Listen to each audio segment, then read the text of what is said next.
In today's episode of Fight News, we have updates from Jon Jones vs Tom Aspinall, Conor McGregor vs Logan Paul, Gaethje vs Hooker, rankings updates, and more. To keep you updated, let's start from Conor vs Ilia rumors. I'm the Indian accent guy, and you are on the Fight Book.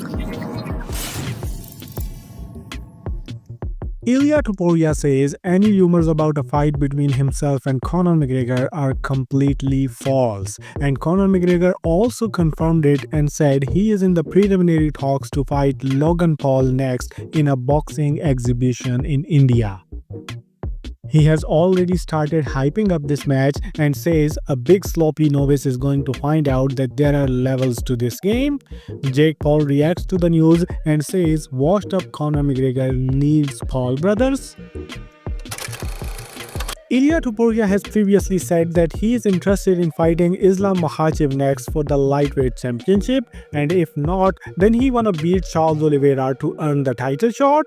Khabib responds to it and he doesn't want to see Topuria skip the line at lightweight. He wants Topuria to earn the lightweight title shot and beat Charles Oliveira first. Dana White promises to give the fans Jon Jones vs Aspinall fight in 2025. Dana says Jones isn't afraid to fight Aspinall and he will take this fight as it's gonna be the biggest fight in UFC heavyweight history. Jones hasn't said anything about his own fight as he is busy striking at Colby Covington after his stoppage loss to Joaquin Buckley.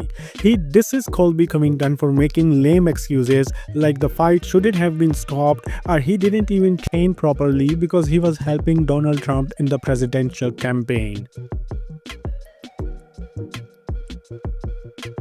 Colby in response just went off on Jon Jones and called him cheater and wife beater and blah blah blah. Then in the same video he spoke strong words to Gilbert Burns as well for leaking Chael Sonnen's number and then called him out for a fight. Burns, wasting no time, accepted the call out and also suggested a date and location. Colby, by the way, slides down 3 spots in the latest welterweight rankings update and is now at number 9, while the man who beat him, Joaquin Buckley, moves up 3 spots and now sits at number 6. Joel Alvarez is welcomed to the official UFC lightweight rankings following his UFC Tampa victory as he debuts on the updated list at number 15, forcing poor Grant Dawson off the list. Miranda Maverick has also earned her way back into the official UFC women's flyweight rankings as following her victory, she also returns to the list at number 15, forcing Casey O'Neill out.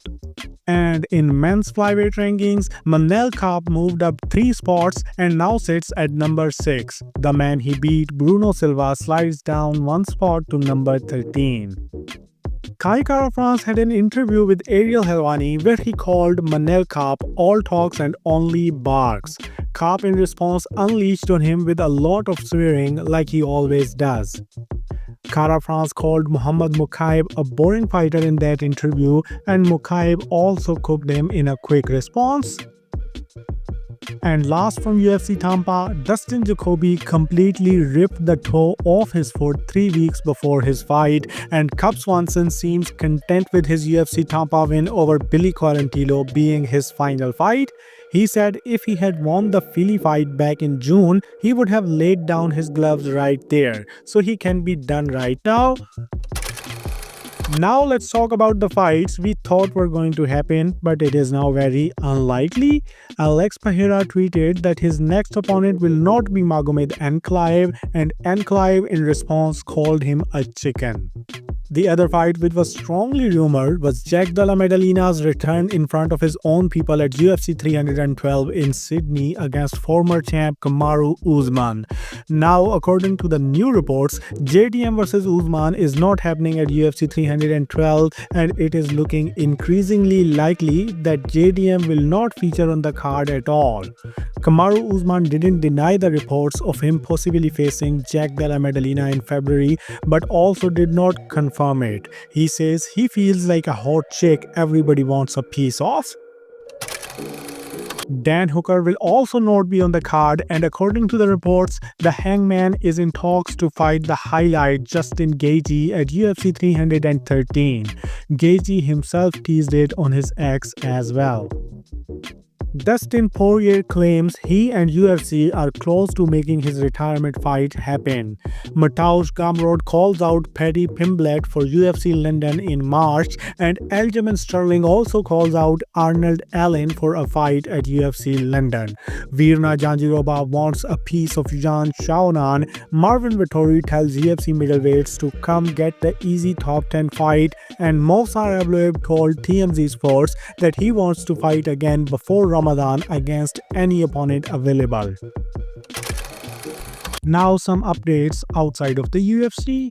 Vadim Nemkov vs Corey Anderson 3 has officially been scrapped from the upcoming PFL Dubai card in January, and PFL is now actively looking for a new co-main event alongside Usman Nurmagomedov vs Paul Hughes. Hughes says he would like to be a part of the 2025 PFL lightweight tournament even if he wins the belt. On the other hand, Patricio Pitbull says he has no interest in being in the PFL tournament as he already makes $1 million per fight. He wants his boss Davis to release him so that he can join the UFC.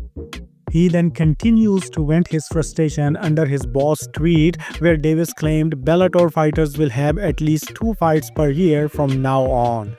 Craig Jones announces new format for CJI2, where 8 teams will be battling for $1 million instead of individuals.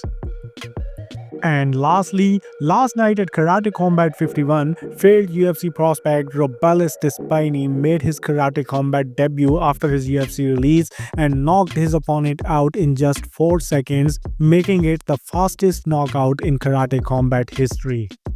Another UFC vet, Rafael Alves, was also featured on the card, and look at his go, man. He definitely grew up playing Tekken. He, by the way, got a unanimous decision win, which is his 4th straight victory after his UFC release. And that's all. Now you're completely up to date with the MMA world. Now I'll see you tomorrow, so till then, do whatever you want.